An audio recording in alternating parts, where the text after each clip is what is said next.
大家好，今天我要来帮大家介绍Airstream 本臂19寸的开箱，请跟我来。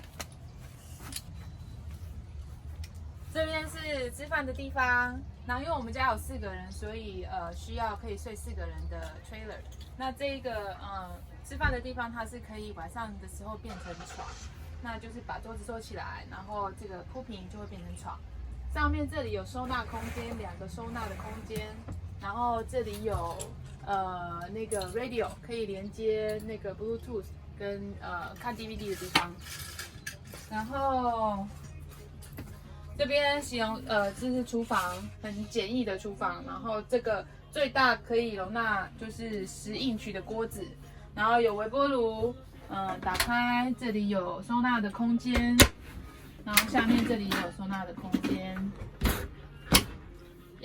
然后这边也有一个小小的储藏的空间，可以放一些需要的东西。这里是冰箱，冰箱的容纳还挺大的，就是你看起来好像很小，其实蛮深。然后后面最上面是可以放 freezer 的东西，你看。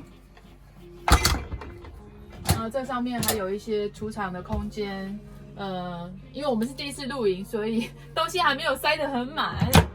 然后下面这里也有一些储藏的空间。然后这里就是床。床的话呢，基本上我觉得很好睡，因为非常的硬。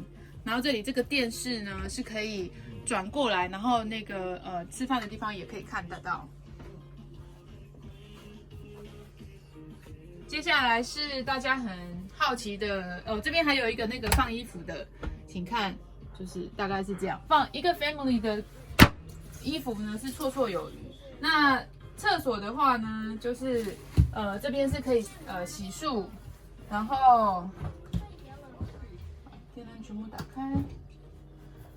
开，里面呢是一个干湿分离的厕所跟洗澡的地方。